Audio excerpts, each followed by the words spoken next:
اعوذ باللہ من الشیطان الرجیم بسم اللہ الرحمن الرحیم اذا الشمس کورت صدق اللہ العظیم. عزیز ساتھیوں، دوستوں، بزرگوں، ماؤں، بہنوں، بچوں، السلام علیکم رحمۃ اللہ وبرکاتہ. میں نے ابھی آپ کے سامنے سورہ التکویر کی پہلی آیت تلاوت فرمائی. اس صورت میں 29 آیت اور 1 رکوع ہے. انشاءاللہ ہم آج اس کی 14 آیتوں کا حاصل مطالعہ آپ کے سامنے رکھنے کی کوشش کریں گے. یہ صورت میں سب سے پہلے تو آخرت کا ذکر ہے، قیامت کا، اور اس کے بعد رسالت کا. قرآن مجید کی جو تعلیمات ہے، 3 تعلیمات پر مشتمل پورا قرآن مجید ہے. نمبر 1 توحید، نمبر 2 رسالت، اور نمبر 3 آخرت. اور اس مختصر صورت میں، اس چھوٹی سی صورت میں اللہ تعالیٰ نے 2 تعلیمات دی ہے، اس میں آخرت اور رسالت. تو انشاءاللہ ہم آج آخرت کا جو ذکر ہے اس کا حاصل مطالعہ آپ کے سامنے رکھنے کی کوشش کریں گے.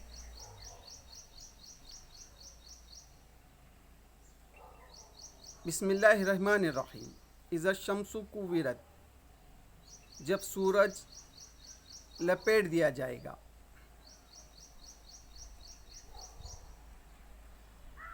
یعنی سورج کو لپیٹنے کا ذکر ہے. جس طرح امامہ جو ہے سر پہ لپیٹا جاتا ہے، اسی طرح جو ہے سورج کو لپیٹ دیا جائے گا جب قیامت برپا ہوگی، اور جب تارے بکھر جائیں گے.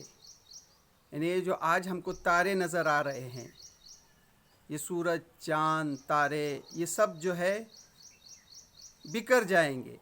اور جب پہاڑ چلائے جائیں گے، یہ جو بڑے بڑے پہاڑ جو ہے یہ اللہ تعالیٰ نے جو ہے زمین میں گاڑ دیے ہیں، تو یہ جو ہے تو، اور جب پہاڑ چلائے جائیں گے یعنی کیسا زبردست زلزلہ ہوگا کہ یہ جو ہے زمین جو ہے، یہ جو زمین کا جو نظام ہے یہ درہم برہم ہو کر رہ جائے گا. یہ تارے، یہ سورج، چاند، ستارے، یہ سب جو ہے بکھر جائیں گے. پہاڑ جو ہے، دوسری جگہ اللہ تعالیٰ نے فرمایا کہ دھن کے اون کے جیسا ہوں گے، ریت کے جیسے ہو جائیں گے. یعنی یہ جو گاڑ دیے اللہ تعالیٰ نے زمین میں، اس کو، یہ کیا ہے، زمین ہی اپنی جگہ پر نہیں رہے گی، اپنی بندش سے نکل جائے گی.